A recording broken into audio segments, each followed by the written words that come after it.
Greetings YouTube and welcome to the Blue Corner, and today we're going to be taking a look at a clan coming out of VEVO3 that I have a bit of interest in because it's one of the clans that I play, Neo Nectar. So, much like I did with Grand Blue, I'm going to be going over the cards in this set, giving my thoughts on them as well as just some of the things you can be doing with them. And at the end of this, I'll be giving my thoughts on where I think the clan is as a whole, as well as any potential premium applications, because I can tell you at least right now, they decided to do something very different with Neos out of the set, which makes it difficult to run them with the established G support, because really when I think about Neo Nectar's G stuff, you really just have Bloom, which is very xenophobic at this point, and Musketeers, which don't really take advantage of the new stuff all that well, especially considering we have some Musketeers in the set, but they don't really do Musketeer things, and we'll get into that in a moment. So, with that being said, let's dive right into this, and we begin with our boss card and the VR of the set, White Lily Musketeer Captain Cecilia. She has a 13k base because it's a Force grade 3. Yes, Neo Nectar is Force, not Axel, which surprised me when I initially saw it, but I think this was probably like for the best, at least in standard, and maybe premium to an extent, because could you imagine if the Bloom deck or just any of the Neo Nectar strides had access to extra rearguard circles, such as whatchamacallit,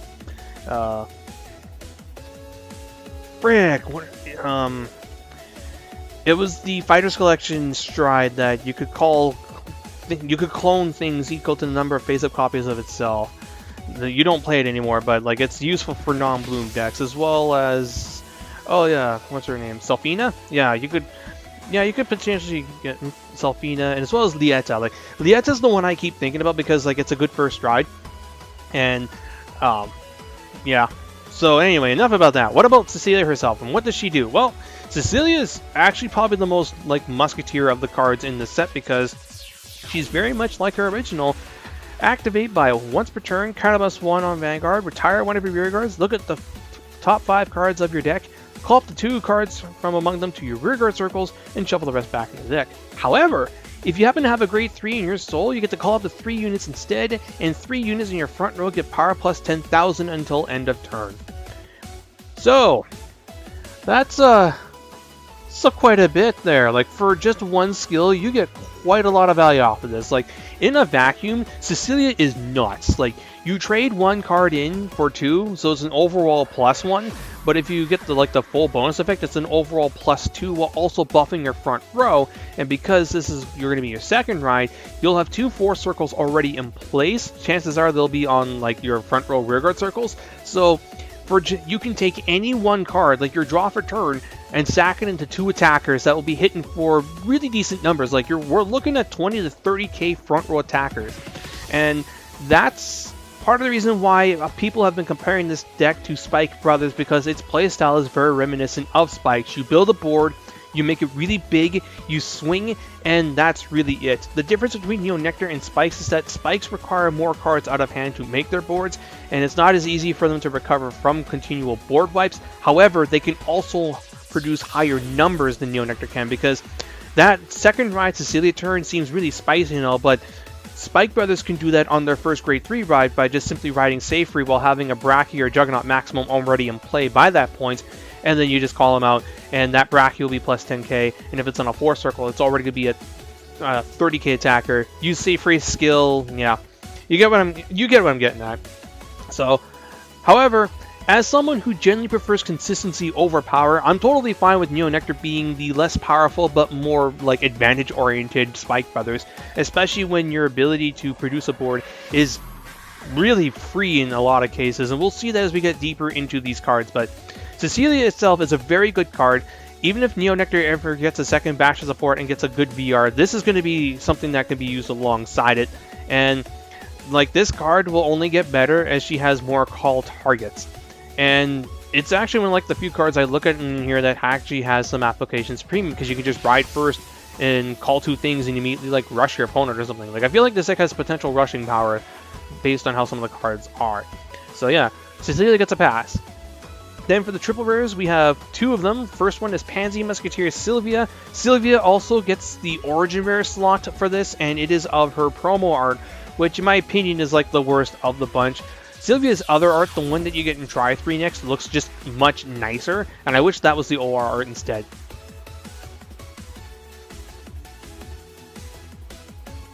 But anyway, what does Sylvia do? Well, she is based around Neo Nectar's new gimmick in V, which is token generation. Vanguard finally has tokens, meaning all we're really missing now are hand traps and tokens as far as like what it has that other card, what it's missing that other card games have. Like hand traps or i.e. instants, like being able to play cards from your hand to stop plays. Like Vanguard doesn't do that yet, nor does it have counters, but it's pretty close to that. Like tokens are really nice, especially how they went about making tokens, because even though tokens are nationless, yes, they're not nationless, despite the fact that right now we only have one kind of token. They've made it abundantly clear that tokens are useful because tokens have a grade of 0, they're 5k base, they can boost, and they have a crit of 1, meaning if you can power them up and swing, they can deal damage to a Vanguard. Nice. And as you're going to be seeing here, making tokens is actually hella free because Sylvia's skill is, when you place it on Vanguard or Rearguard, call a plant token to a Rearguard circle. That's it. So it is at minimum going to allow you to get a 15 booster just for riding it. You can also call something, you can call it and make a token if you already like have a token in play, and it combos nicely with a certain other card in the set. So yeah, Sylvia's very good. I like it. Then our second triple rare is Lily of the Valley Musketeer Rebecca, who on Vanguard, when it's put into play, you can choose one of your other grade 1 or below units and it gets power plus 5,000. And then also auto Rearguard at the end of the turn, you can Soul Blast 1, sack a plant token, return this to the hand. This one is considerably worse than the previous card, and truth be told, I think it's worse than the double R's in the set, as the problem I have with Rebecca is it requires you to already have things in play to actually do something. So it is by itself a do nothing card, and its power buffing is restricted to other grade 1 or less units. If it could buff itself, I'd like it more, but like if you have no tokens or if you have no boosters, this thing just does nothing. And then after it's sitting on the board, in order to get more uses out of it, you got to use a soul and sack a unit. Sacking unit is one thing, but the soul, that is a big issue because this deck is going to go through soul quite a bit because of some of its cards. Merca, whatchamacallit, Maiden of Trailing Rose, like those are your two soul eaters, and you want to resolve those way more than Rebecca. And I feel like this deck as a whole has better grade 1s to run other than Rebecca. So like as far as like its value for its rarity, this is just a complete dud. Like this honestly should have been a double rare or a rare. So I'm not impressed with Rebecca. Moving on to the double rares, we have the aforementioned Maiden of Trilling Rose. Grade 3 has a force. Auto Vanguard Rearguard, when it's put into play, you can call up to 1 plant token onto a Rearguard circle. However, if this is on the Vanguard circle, you get to call up to 2 instead. So, 2 5k boosters or front row attackers, you get the force gift, so you can call a token to the front and the token to the back, and it can hit numbers. And this is good because also Vanguard circle once per turn, Soul Blast 1 during your turn, choose up to 3 of your plant tokens and they get power plus 5,000. So, just by itself, it is able to call 2 boosters and make them 10k. If you're able to pair it up with any Rearguard that's decent, like aforementioned Rebecca or the Sylvia, like if you have this and Sylvia, good lord, that's a turn, because like you'll have Sylvia calls a plant token to the front row, it's 5k. If you put the force circle on it, it's 15, and you have your 2 plant tokens in the back row, you use this to Soul Blast 1 and make all 3 of them 5 more k. So now you have a 20k plant token in the front and 2 10k boosters. So this is going to be a 23 attacker, and then the Sylvia is going to be swinging for 20 as well, which is pretty decent on your opponent's grade 2. So again, you're like doing all this shit and you're not using as many cards out of hand to make your board, which is nice. And it also does things on Rearguard, so if it's a good call target for Cecilia. Then our second non-PG double R is Dandelion Musketeer Merca, who on Vanguard Rearguard, when it's put in play, you can Soul Blast 1 to call a plant token in the same column as this unit. The fact that this works on Vanguard is what's really neat, because it gives you an immediate booster, which allows you, if you're going second, to swing for a good threshold. You're swinging for what? 13? Yeah, you're swinging for 13, so that already means that if your opponent throws a 15k shield down with their 8k, they go, what, to 18, 5? They're 23, so that's immediately enough to force a 1 pass with what would otherwise be a no pass. So it means if your opponent wants to no pass your grade 1 Vanguard swing and they're grade 1, they have to throw a heal down, which is pretty nice, actually. And then also, on Rearguard Circle, when your other Rearguard enters the same column as this unit, it gets power plus 3000 until end of turn. So, you call this into Rearguard Circle, Soul Blast 1, call a token, it's an 11 booster. Yeah, it becomes an 11 booster, so that token's swinging for 16.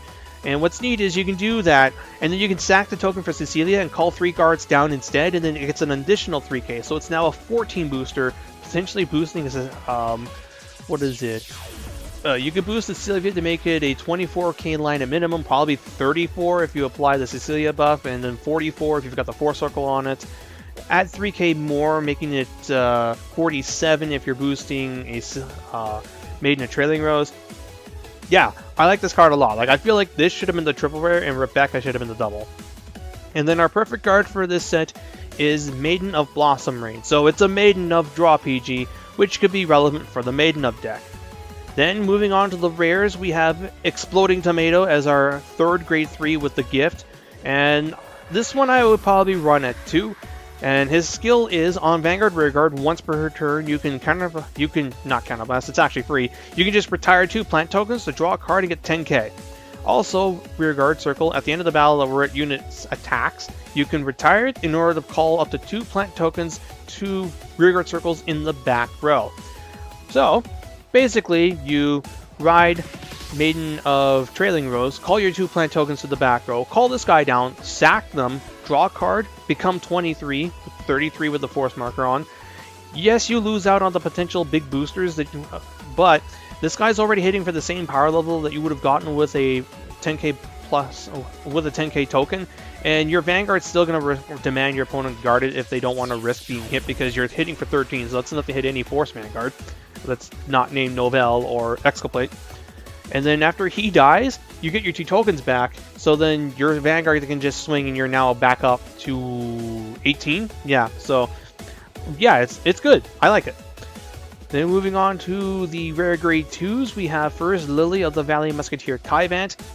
Auto Rearguard, when it's put into play, gets power plus 5k for every one of your grade 0 Rearguards. Doesn't specify tokens, so if you somehow end up calling down a trigger unit off of Cecilia because why not, then it gets big. And that's pretty good because, generally speaking, you have 2 to 3 plant tokens in play, so it'll be a 20 to 25 attacker by itself, no booster. I like that a lot.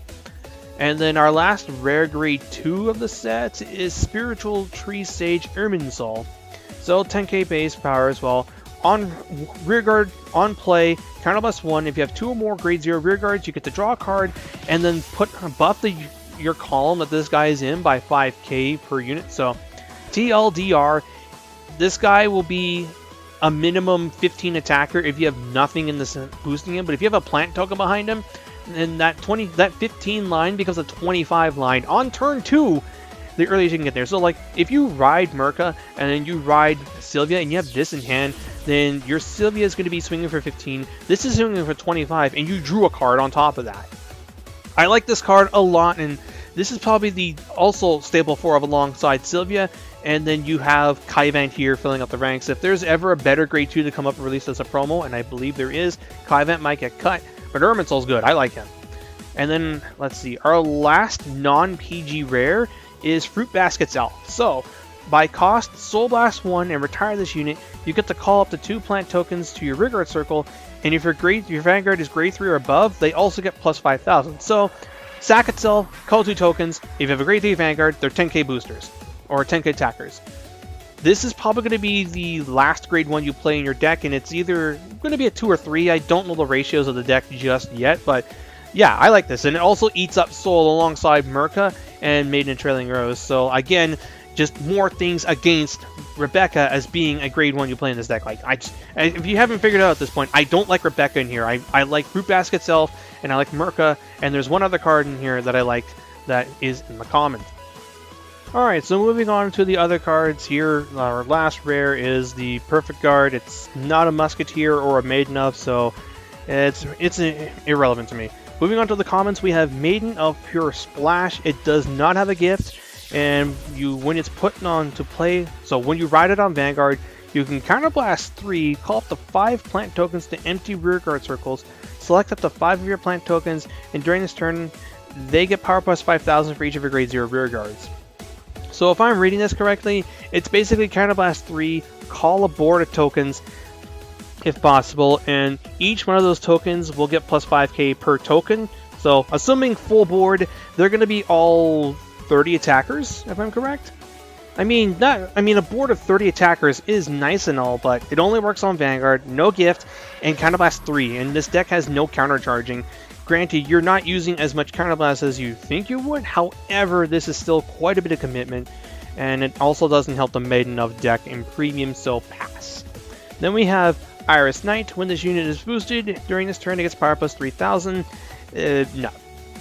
Then let's see. Spinach Counselor. When your rearguard enters the field by your card's ability, this gets power plus 3,000 during this turn.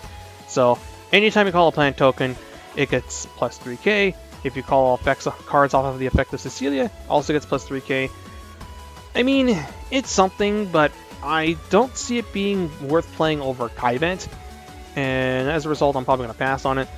And then we have our obligatory grade 2 10k vanilla that has 10k shield. It's a Maiden of, however, so that could be of relevance to the premium decks. Then we have Corolla Dragon. When your other rearguard is put into play by your card's ability, this gets power plus 3,000. I was actually considering running this before, but the Merca got revealed, and I feel like it's just better than this. Then we have Knight of Collective Prosperity Craig. Vanguard rearguard, all of your plant tokens in the same row as this to get power plus 5,000. Okay, so I like this guy a lot, actually. Yes, he's 7k, so you're going to make awkward numbers, but that doesn't matter. It makes your tokens in the same column as him 10k boosters or 10k attackers. So if this thing's on Vanguard and you have a Merca, you can ride this guy, call Merca to the side, she makes a token. Token is now 10k because this is your Vanguard, so you can go swing 7, swing 18. Or you can stick this behind your Vanguard and your Maiden of Trailing Rows, and you call your 2 plant tokens to the back row. They're now immediately 10k boosters. Use your Maiden of Trailing Rows now. They're 15 boosters alongside whatever you have up in the front.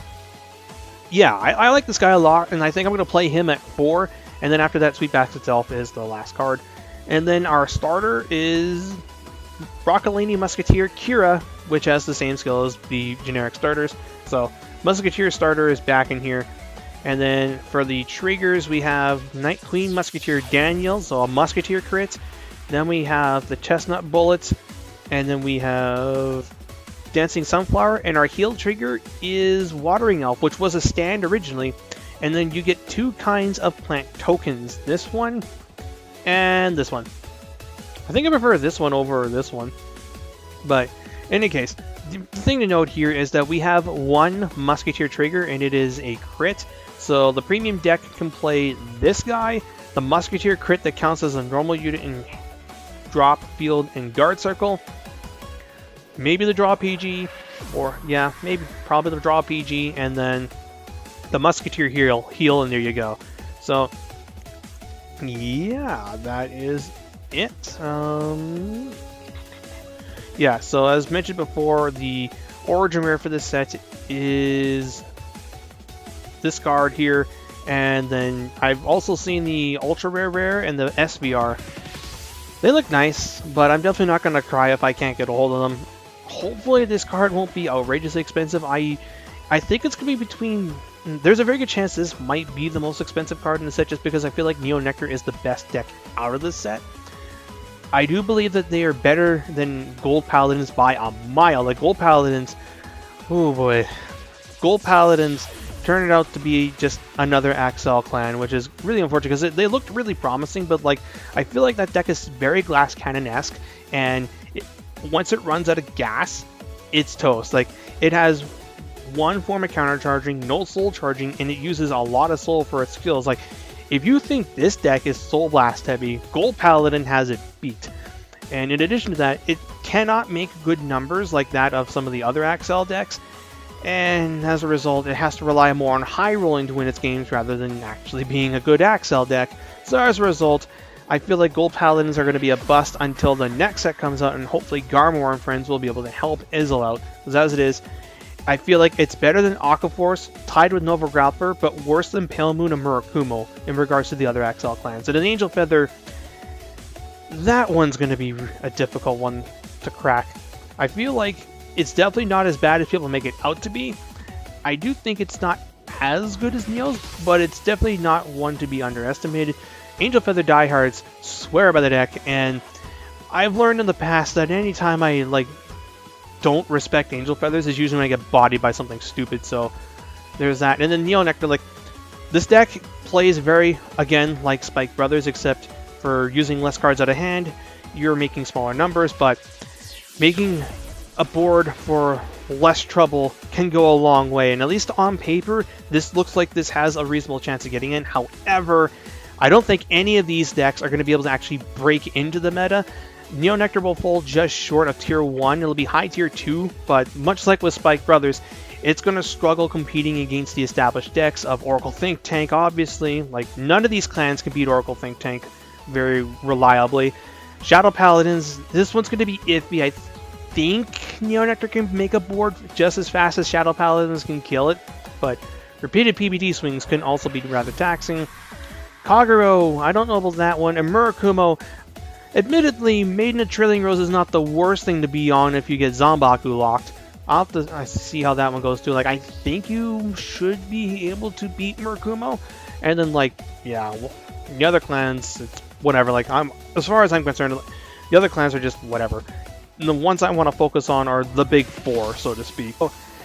I feel like, much like with Tachikaze and their gauge mechanic, the standard support that Neo Nectar has just isn't going to work that well with, well, the premium cards, because when I think about the good Neo Nectar strides, the Velhemenia really only worked, well, Velhemenia only works with Bloom, so you can't really use that very effectively because of the fact that you're not playing Bloom targets in your deck, you're playing things that make tokens.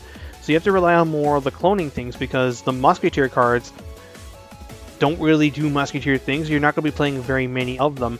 I mean, you might try and just make a Musketeer deck that runs New Cecilia as your main grade 3 and like the older Musketeer cards. And like as the Maiden of deck, admittedly the Maiden of Trailing Rose has a Legion revival called Maiden of Rambling Rose, if we can just find her. And yeah, it's not Limit Break, so you can Rambling Rose into a Trailing Rose to make tokens. Rambling Rose clones things, so like there could be some neat little Maiden of Rambling Rose deck that plays Maiden of Profuse as your Stride Bearer, maybe? I don't know. But like, I just don't see the Asha cards working that well with this stuff because they're more Bloom-centric. Maybe you just play OG Asha or Searing Heart as your other thing, but and like as far as like good strides go, let's see, Antero's good. A multivitamin dragon, multivitamin might be something. Assuming plant tokens are considered to have the same name, then I guess you can use him to make your plant tokens really big. Dream Spinning works with anything. Ilmatar doesn't work. Inverno's first effect is playable, but that's about it. Celine doesn't really work. Costarina will probably be played. This doesn't work. This doesn't really work. Verano, that's the one I was thinking of. So Verano is like one of the few cards that allows you to max clone, but it requires setup. You have to go and you have to Verano twice to get max value off of it. This is your GB8 and enables multi-attacks. I can see this being played. Primavera. So Primavera is expensive. You kind of last 3 and choose 5 normals and put them in the deck. However, it allows you to target 2 things and call up to 2 copies of each one. So it is a full board reset in multi-attacking. So given how we have token makers too, it's not out of the realm of possibility to just simply token to copy just 1 card and call 2 copies of it, and then it makes 2 tokens and you just get 2 extra attacks. So you'll be doing 4 circle stuff. So I feel like this is going to be your main finisher for the deck moving forward. We have Selfina. Yeah, I was talking about this one before. So you need 3 Selfina face up in the G zone. I believe let's see. Oh no, you need to use Selfina a second time in order to get the max benefit off of her, so that's not very strong. Maiden of Fertility for the Maiden of deck. We have the 2 Musketeer Strides. Lieta, so Carnibus 1, Persona Flip. Choose, put up to 1 card from your hand to the Soul, which is actually kind of relevant for Soul Charging. Then you could to call cards from your deck with the same name as your Vanguard, and this gains the names of all the cards in your Soul as well, so it becomes whatever you rode. You get to call cards from your deck equal with the same name as your Vanguard, equal to the number of face-up cards in your G-Zone +1, so if this is your first stride, you get to call 2 things with the same name as your Vanguard, which is actually a thing. However, I'm actually liking Break Weather Dragon instead, so it's just a generic stride. It doesn't really do anything, it's super vanilla. However, at the end of the turn, when it returns from your G-Zone to from your Vanguard circle, you can choose any number of normal units from your rear guard or drop zone, shuffle them to the deck. If you put 5 or more cards back this way, you draw a card, countercharge, and soul charge, which is good if your opponent's playing a damage denying strat like that of Gize. Then if they leave you just with the 1 counterblast, then Break Weather Dragon can actually be used. Jingle Flower Dragon might actually get used again. You can target your tokens, and then let's see. Choose one of your units until they get Vanguard Brigade. All of your units get power +1 with the same name as this unit. Yeah, I think this could be used. This could be used to build a board on your opponent's Vanguard attack. This is just recycling. Sacred Tree Dragon, Resonate Dragon. Oh, it's a Bloom card. Nope. Captain Cecilia. So this one requires you to have a Cecilia Heart. You sack a Musketeer. You sack 2 Musketeers and call 3. Nope. Maiden of Lotus and Zoa. So probably looking at where are we? 2 of this, 2 of this, maybe 1 of this, 1, maybe 2. No, just 1 of that, 1 of that, 1 of that, 2 of that, 1 of that, and then like a Sea Breeze and a generic Trail Element of G-Guard. Where are we at? We're at 15 cards. Add in some Cray Elementals. So I guess it's something. Like, you're just going to be playing GB8s or Primavera Turbo, and probably just running some cards to let you countercharge so you can do Primavera more than once in a game.